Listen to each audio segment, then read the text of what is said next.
मेरे चैनल पर आप सभी का फिर से स्वागत है। आज हम आपको भगवान कुबेर और माँ लक्ष्मी का दिव्य मंत्र सुनाने जा रहे हैं। प्रिय भक्तों, हम सभी जानते हैं भगवान कुबेर और माँ लक्ष्मी धन के देवता है। यदि आपने इनको प्रसन्न कर लिया तो समझो आपके ऊपर अपार धन की वर्षा होगी और आप धनवान हो जाएंगे। यदि आप सच में धनवान होना चाहते हैं और माँ लक्ष्मी और भगवान कुबेर को प्रसन्न करना चाहते हैं तो आपको इनके इस दिव्य मंत्र का 108 बार जाप करना है। आप देखेंगे कि माँ लक्ष्मी और भगवान कुबेर आप पर बहुत ही जल्द प्रसन्न होंगे तथा अपार धन की वर्षा करेंगे। तो चलिए जानते हैं माँ लक्ष्मी और भगवान कुबेर का वो दिव्य मंत्र। उससे पहले यदि आपने मेरी इस वीडियो को लाइक नहीं किया तो लाइक कर दे और चैनल पर नए हैं तो चैनल को जल्दी से जल्दी सब्सक्राइब कर दे। प्रिय भक्तों, इस बात का खास ध्यान रखें कि मंत्र का जाप पूरे सच्चे मन से करें व 108 बार करें, तभी आपको इसका लाभ मिलेगा, अन्यथा नहीं। मंत्र: ओम ह्रीं श्रीं क्रीं श्रीं कुबेराय अष्टलक्ष्मी मम गृहे धनं पूरय पूरय नमः। ओम ह्रीं श्रीं क्रीं श्रीं कुबेराय अष्टलक्ष्मी मम गृहे धनं पूरय पूरय नमः। ओम ह्रीं श्रीं क्रीं श्रीं कुबेराय अष्टलक्ष्मी मम गृहे धनं पूरय पूरय नमः। ओम ह्रीं श्रीं क्रीं श्रीं कुबेराय अष्टलक्ष्मी मम गृहे धनं पूरय पूरय नमः। ओम ह्रीं श्रीं क्रीं श्रीं कुबेराय अष्टलक्ष्मी मम गृहे धनं पूरय पूरय नमः।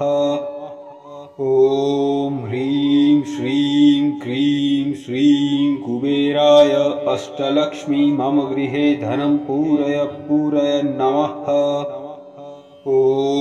ओम ह्रीं श्रीं क्रीं श्रीं कुबेराय अष्टलक्ष्मी मम गृहे धनं पूरय पूरय नमः।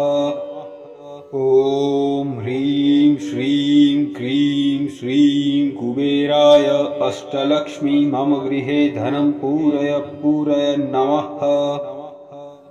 ओम ह्रीं श्रीं क्रीं श्रीं कुबेराय अष्टलक्ष्मी मम गृहे धनं पूरय पूरय नमः। ओम ह्रीं श्रीं क्रीं श्रीं कुबेराय अष्टलक्ष्मी मम गृहे धनं पूरय पूरय नमः। ओम ह्रीं श्रीं क्रीं श्रीं कुबेराय अष्टलक्ष्मी मम गृहे धनं पूरय पूरय नमः। ओम ह्रीं श्रीं क्रीं श्रीं कुबेराय अष्टलक्ष्मी मम गृहे धनं पूरय पूरय नमः। ओम ह्रीं श्रीं क्रीं श्रीं कुबेराय अष्टलक्ष्मी मम गृहे धनं पूरय पूरय नमः। ओम ह्रीं श्रीं क्रीं श्रीं कुबेराय अष्टलक्ष्मी मम गृहे धनं पूरय पूरय नमः। ओम ह्रीं श्रीं क्रीं श्रीं कुबेराय अष्टलक्ष्मी मम गृहे धनं पूरय पूरय नमः। ओम ह्रीं श्रीं क्रीं श्रीं कुबेराय अष्टलक्ष्मी मम गृहे धनं पूरय पूरय नमः। ओम ह्रीं श्रीं क्रीं श्रीं कुबेराय अष्टलक्ष्मी मम गृहे धनं पूरय पूरय नमः। ओम ह्रीं श्रीं क्रीं श्रीं कुबेराय अष्टलक्ष्मी मम गृहे धनं पूरय पूरय नमः। ॐ ह्रीं श्रीं क्रीं श्रीं कुबेराय अष्टलक्ष्मी मम गृहे धनं पूरय पूरय नमः। ॐ ह्रीं श्रीं क्रीं श्रीं कुबेराय अष्टलक्ष्मी मम गृहे धनं पूरय पूरय नमः। ॐ ह्रीं श्रीं क्रीं श्रीं कुबेराय अष्टलक्ष्मी मम गृहे धनं पूरय पूरय नमः। ॐ ह्रीं श्रीं क्रीं श्रीं कुबेराय अष्टलक्ष्मी मम गृहे धनं पूरय पूरय नमः। ॐ ह्रीं श्रीं क्रीं श्रीं कुबेराय अष्टलक्ष्मी मम गृहे धनं पूरय पूरय नमः। ॐ ह्रीं श्रीं क्रीं श्रीं कुबेराय अष्टलक्ष्मी मम गृहे धनं पूरय पूरय नमः। ॐ ह्रीं श्रीं क्रीं श्रीं कुबेराय अष्टलक्ष्मी मम गृहे धनं पूरय पूरय नमः। ॐ ह्रीं श्रीं क्रीं श्रीं कुबेराय अष्टलक्ष्मी मम गृहे धनं पूरय पूरय नमः। ॐ ह्रीं श्रीं क्रीं श्रीं कुबेराय अष्टलक्ष्मी मम गृहे धनं पूरय पूरय नमः। ॐ ह्रीं श्रीं क्रीं श्रीं कुबेराय अष्टलक्ष्मी मम गृहे धनं पूरय पूरय नमः। ॐ ह्रीं श्रीं क्रीं श्रीं कुबेराय अष्टलक्ष्मी मम गृहे धनं पूरय पूरय नमः। ॐ ह्रीं श्रीं क्रीं श्रीं कुबेराय अष्टलक्ष्मी मम गृहे धनं पूरय पूरय नमः। ॐ ह्रीं श्रीं क्रीं श्रीं कुबेराय अष्टलक्ष्मी मम गृहे धनं पूरय पूरय नमः। ॐ ह्रीं श्रीं क्रीं श्रीं कुबेराय अष्टलक्ष्मी मम गृहे धनं पूरय पूरय नमः। ॐ ह्रीं श्रीं क्रीं श्रीं कुबेराय अष्टलक्ष्मी मम गृहे धनं पूरय पूरय नमः।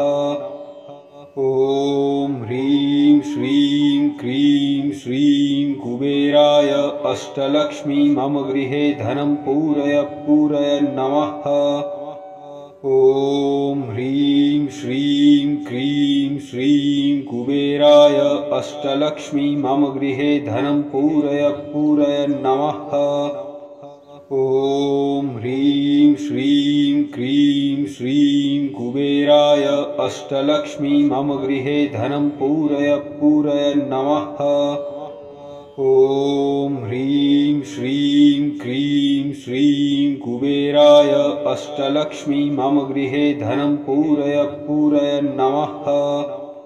ॐ ह्रीं श्रीं क्रीं श्रीं कुबेराय अष्टलक्ष्मी मम गृहे धनं पूरय पूरय नमः।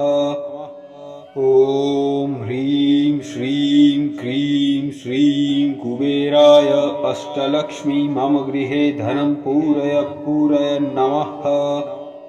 ॐ ह्रीं श्रीं क्रीं श्रीं कुबेराय अष्टलक्ष्मी मम गृहे धनं पूरय पूरय नमः। ॐ ह्रीं श्रीं क्रीं श्रीं कुबेराय अष्टलक्ष्मी मम गृहे धनं पूरय पूरय नमः। ॐ ह्रीं श्रीं क्रीं श्रीं कुबेराय अष्टलक्ष्मी मम गृहे धनं पूरय पूरय नमः। ॐ ह्रीं श्रीं क्रीं श्रीं कुबेराय अष्टलक्ष्मी मम गृहे धनं पूरय पूरय नमः। ॐ ह्रीं श्रीं क्रीं श्रीं कुबेराय अष्टलक्ष्मी मम गृहे धनं पूरय पूरय नमः। ॐ ह्रीं श्रीं क्रीं श्रीं कुबेराय अष्टलक्ष्मी मम गृहे धनं पूरय पूरय नमः। ॐ ह्रीं श्रीं क्रीं श्रीं कुबेराय अष्टलक्ष्मी मम गृहे धनं पूरय पूरय नमः। ॐ ह्रीं श्रीं क्रीं श्रीं कुबेराय अष्टलक्ष्मी मम गृहे धनं पूरय पूरय नमः। ॐ ह्रीं श्रीं क्रीं श्रीं कुबेराय अष्टलक्ष्मी मम गृहे धनं पूरय पूरय नमः। ॐ ह्रीं श्रीं क्रीं श्रीं कुबेराय अष्टलक्ष्मी मम गृहे धनं पूरय पूरय नमः। ॐ ह्रीं श्रीं क्रीं श्रीं कुबेराय अष्टलक्ष्मी मम गृहे धनं पूरय पूरय नमः। ॐ ह्रीं श्रीं क्रीं श्रीं कुबेराय अष्टलक्ष्मी मम गृहे धनं पूरय पूरय नमः। ॐ ह्रीं श्रीं क्रीं श्रीं कुबेराय अष्टलक्ष्मी मम गृहे धनं पूरय पूरय नमः। ॐ ह्रीं श्रीं क्रीं श्रीं कुबेराय अष्टलक्ष्मी मम गृहे धनं पूरय पूरय नमः। ॐ ह्रीं श्रीं क्रीं श्रीं कुबेराय अष्टलक्ष्मी मम गृहे धनं पूरय पूरय नमः। ॐ ह्रीं श्रीं क्रीं श्रीं कुबेराय अष्टलक्ष्मी मम गृहे धनं पूरय पूरय नमः। ॐ ह्रीं श्रीं क्रीं श्रीं कुबेराय अष्टलक्ष्मी मम गृहे धनं पूरय पूरय नमः। ॐ ह्रीं श्रीं क्रीं श्रीं कुबेराय अष्टलक्ष्मी मम गृहे धनं पूरय पूरय नमः। ॐ ह्रीं श्रीं क्रीं श्रीं कुबेराय अष्टलक्ष्मी मम गृहे धनं पूरय पूरय नमः। ॐ ह्रीं श्रीं क्रीं श्रीं कुबेराय अष्टलक्ष्मी मम गृहे धनं पूरय पूरय नमः। ॐ ह्रीं श्रीं क्रीं श्रीं कुबेराय अष्टलक्ष्मी मम गृहे धनं पूरय पूरय नमः। ॐ ह्रीं श्रीं क्रीं श्रीं कुबेराय अष्टलक्ष्मी मम गृहे धनं पूरय पूरय नमः। ॐ ह्रीं श्रीं क्रीं श्रीं कुबेराय अष्टलक्ष्मी मम गृहे धनं पूरय पूरय नमः। ॐ ह्रीं श्रीं क्रीं श्रीं कुबेराय अष्टलक्ष्मी मम गृहे धनं पूरय पूरय नमः। ॐ ह्रीं श्रीं क्रीं श्रीं कुबेराय अष्टलक्ष्मी मम गृहे धनं पूरय पूरय नमः। ॐ ह्रीं श्रीं क्रीं श्रीं कुबेराय अष्टलक्ष्मी मम गृहे धनं पूरय पूरय नमः। ॐ ह्रीं श्रीं क्रीं श्रीं कुबेराय अष्टलक्ष्मी मम गृहे धनं पूरय पूरय नमः। ॐ ह्रीं श्रीं क्रीं श्रीं कुबेराय अष्टलक्ष्मी मम गृहे धनं पूरय पूरय नमः। ॐ ह्रीं श्रीं क्रीं श्रीं कुबेराय अष्टलक्ष्मी मम गृहे धनं पूरय पूरय नमः। ॐ ह्रीं श्रीं क्रीं श्रीं कुबेराय अष्टलक्ष्मी मम गृहे धनं पूरय पूरय नमः। ॐ ह्रीं श्रीं क्रीं श्रीं कुबेराय अष्टलक्ष्मी मम गृहे धनं पूरय पूरय नमः। ॐ ह्रीं श्रीं क्रीं श्रीं कुबेराय अष्टलक्ष्मी मम गृहे धनं पूरय पूरय नमः। ॐ ह्रीं श्रीं क्रीं श्रीं कुबेराय अष्टलक्ष्मी मम गृहे धनं पूरय पूरय नमः। ॐ ह्रीं श्रीं क्रीं श्रीं कुबेराय अष्टलक्ष्मी मम गृहे धनं पूरय पूरय नमः। ॐ ह्रीं श्रीं क्रीं श्रीं कुबेराय अष्टलक्ष्मी मम गृहे धनं पूरय पूरय नमः। ॐ ह्रीं श्रीं क्रीं श्रीं कुबेराय अष्टलक्ष्मी मम गृहे धनं पूरय पूरय नमः। ॐ ह्रीं श्रीं क्रीं श्रीं कुबेराय अष्टलक्ष्मी मम गृहे धनं पूरय पूरय नमः।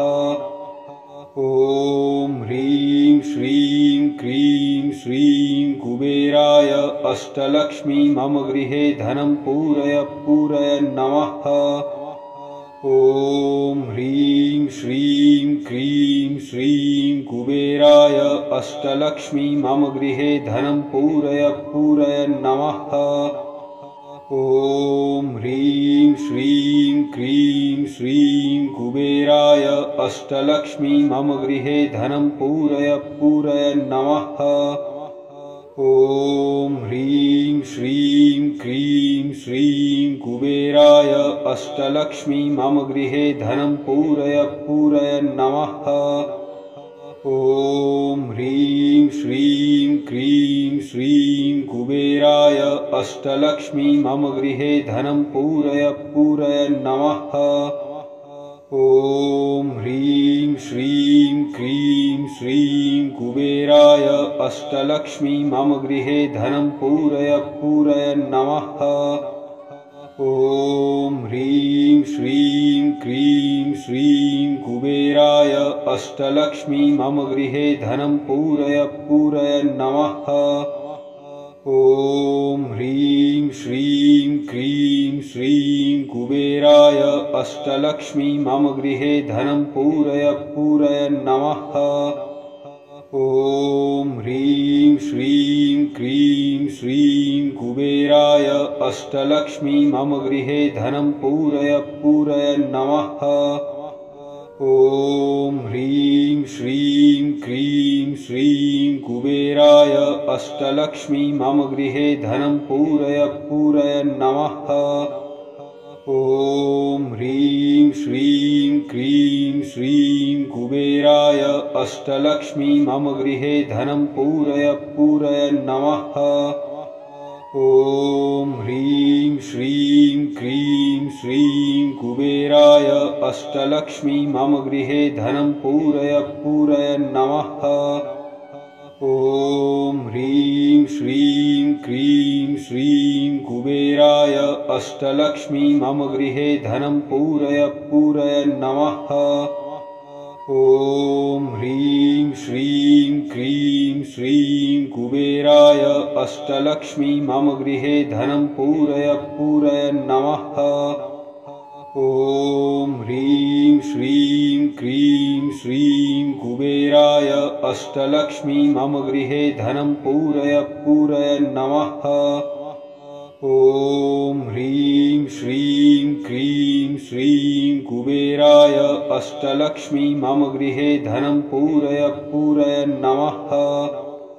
ॐ ह्रीं श्रीं क्रीं श्रीं कुबेराय अष्टलक्ष्मी मम गृहे धनं पूरय पूरय नमः।